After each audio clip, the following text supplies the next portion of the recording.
Hello everyone, let's review the results of June's 3-card blind main event tournament. This month we had 346 participants, 56 of which were brand new players to the main event.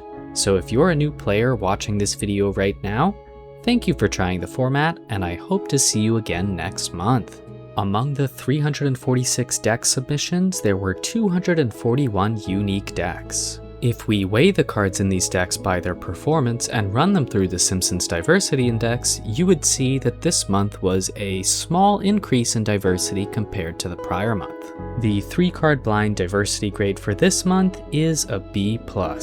Coming into this month, there wasn't a whole lot to shake up the meta. Generally speaking, we have new sets, lots of bans and unbans that keep people on their toes. This month, however, there were no new cards added to the format in the form of new sets or unbans. And among the 3 cards that were banned last month, we had Boseiju, which was recently unbanned, so it was kind of like we were returning to normal. Slumbering Trudge, which was a similar situation where it was a brand new card that was an extreme power outlier that went away. And Inquisition of Kozilek, which, although it is a format classic, has suitable replacements that fill the same niche. Although there was still plenty of room to brew within this meta and experiment with which options were going to be the best, it's not surprising to hear that the most popular and powerful decks this month were ones that players probably expected based off of looking at the prior month. The most popular card this month was Ancient Tomb, which is probably just going to be the most popular card in every month it's legal, because it can support a broad variety of different types of decks, not limited to just those that play 2-drops, but also those playing a 3-drop or a 4-drop. The most popular Ancient Tomb deck this month was Ancient Tomb, Elixir of Immortality, and the Filigree Silex, which many of you will recognize from last month's community ban vote. The deck's average score dropped a little bit compared to last month, but it was still a significant part of this meta and performed reasonably well. The most popular deck is another one that avoided being banned in last month's community ban vote, and that is Bottomless Vault, Doomsday Confluence. This deck also decreased in average score compared to the prior month, but its popularity went up a bit. This is sort of the natural flow of how 3-card blind works as a format when there aren't significant shakeups due to bans, unbans, or new cards. Players become more aware of the decks that are naturally strongest, and many of them gravitate towards them, increasing their popularity. But likewise, as these decks become more obvious to players, players also take more measures to be prepared to play against them. What you're seeing is a natural progression towards a more solved metagame, which I think can be exciting in small doses for certain types of players that like to refine their strategies and feel that they know the meta inside and out. And as we move through our winners here, I think it will further highlight that in an absence of format shakeups, winners are often using highly established strategies. In Novice 3, our winner was Benosian, who was playing Etched Slith, Momentum Breaker, and Peat Bog. Etched Slith has become one of the go-to format 2-drops. Its ability to scale and eat counters off of your opponent's depletion and storage lands makes it an aggressive threat that is also disruptive.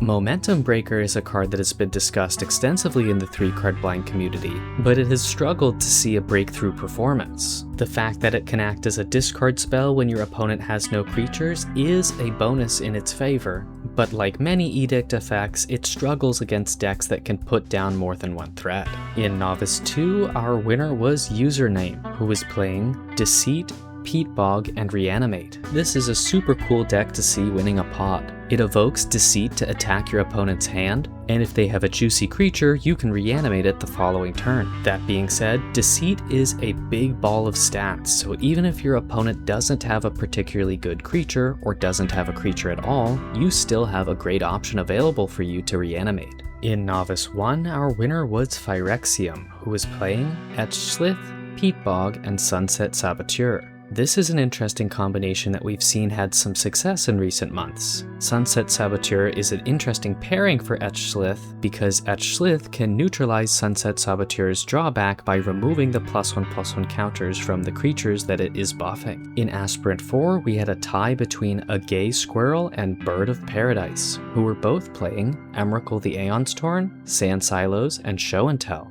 This is another deck that performed well last month and survived the community ban vote. The deck is slow to deploy, but if it is not wiped out by faster decks or disrupted by things coming prepared to deal with it, Emrakul is pretty hard to beat. In Aspirant 3, our winner was Jump321, who was playing a different Show and Tell deck using Ashen Rider. Although Ashen Rider and Emrakul look as different as night and day, both of these decks essentially promise that they will win any game where you get to cast Show and Tell. Show and Tell has many different weaknesses that are easily exploitable, but it dominates pods where players do not respect its power. In Aspirant 2, our winner was Late LJ, who was playing Ancient Tomb, Magus of the Moon, and Mox Ruby. With some of the strongest and most popular decks in the format right now being storage land decks, we are seeing good old Magus of the Moon claiming a W. Magus of the Moon can be hit or miss depending on the meta, but Magus of the Moon had a stronger average performance this month than it has had in many months. In Aspirant 1, our winner was Sandcrab, who was playing Murderous Rider, Subterranean Hanger, and the Tabernacle at Pendrell Vale.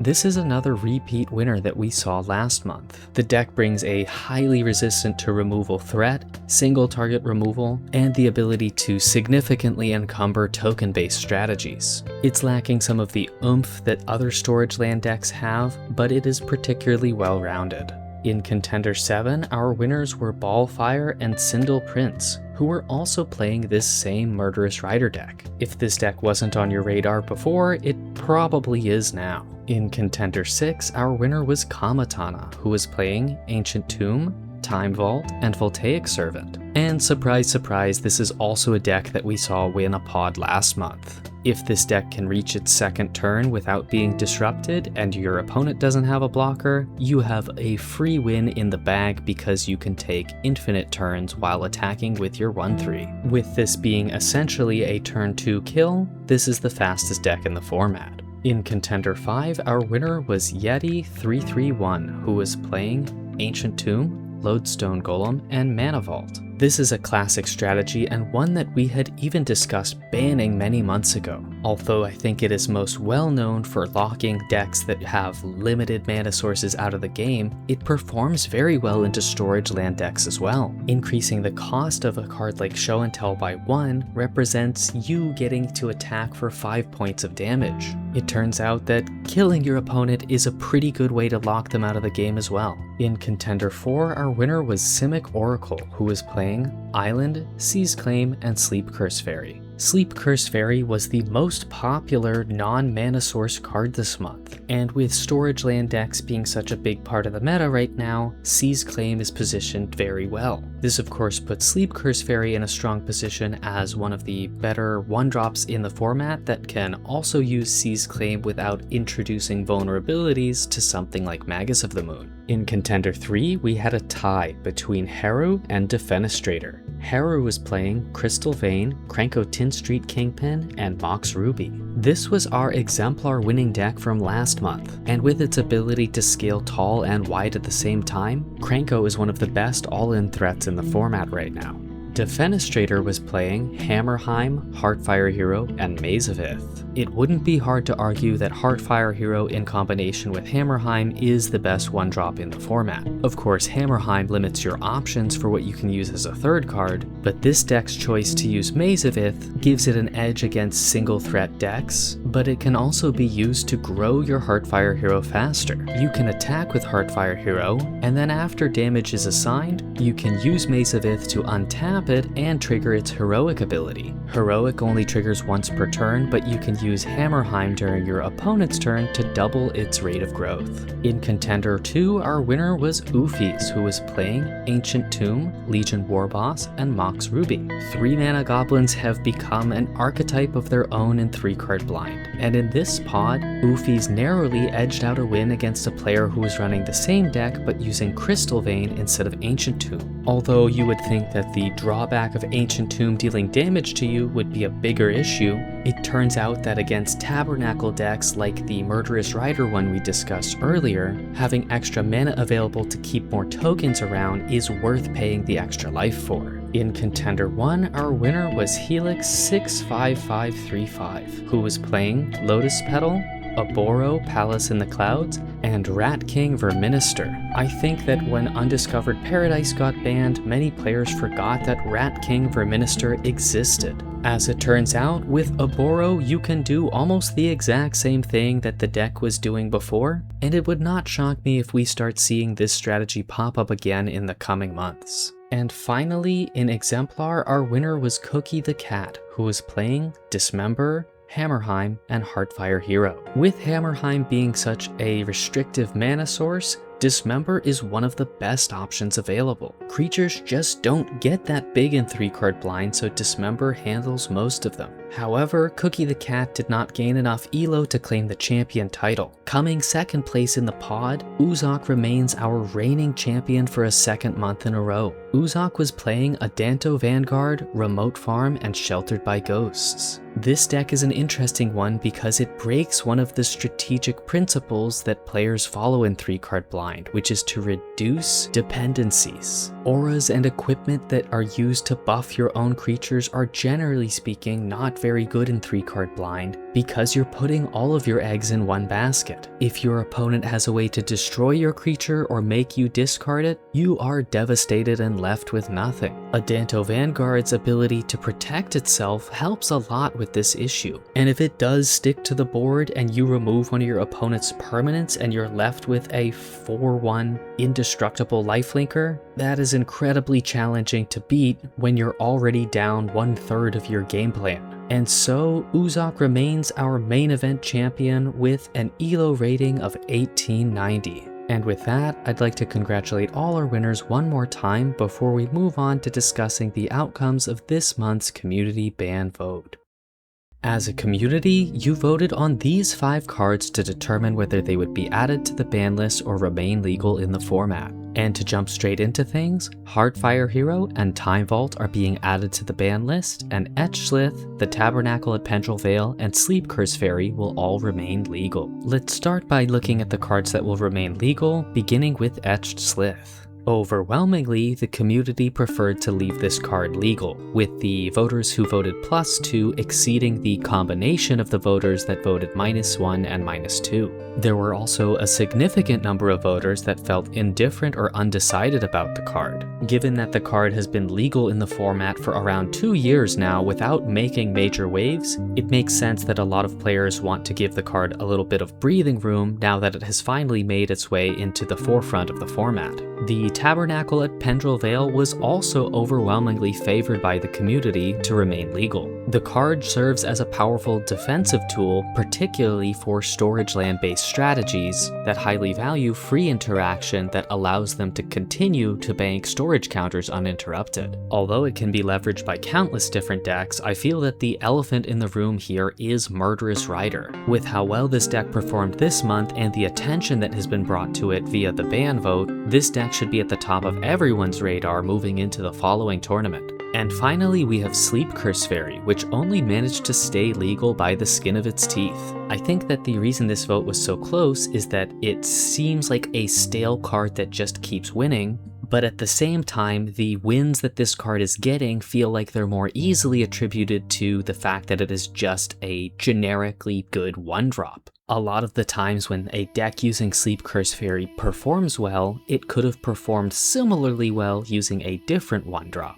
That being said, the number of other options at 1 mana that are resistant to single target removal are few and far between. For now at least, we will continue to see Sleep Curse Fairy fill this niche in the meta. Jumping over to the cards that were banned, Heartfire Hero is out of the format, making it this card's second time being banned. Even with its reliance on Hammerheim making pairing options narrow, those narrow pairing options in combination with Heartfire Hero bringing so much brute force to the table has proven again that it is was just stronger than most other 1-drops. And last we have Time Vault, which had a much higher number of people looking to get this card out of the format than I would have expected. That being said, the impact of the card leaving the format can't be overstated. Because its combination with Voltaic Servant was effectively the fastest deck in the format, the benefit of being able to deploy early may have gotten a little bit smaller. And before we wrap up here, we have to cover the outcome of the unbanned vote that supporters of this community have the privilege of participating in. Among all the cards that were eligible to be unbanned this month, one received enough support to be removed from the ban list, and that card was Soul Partition.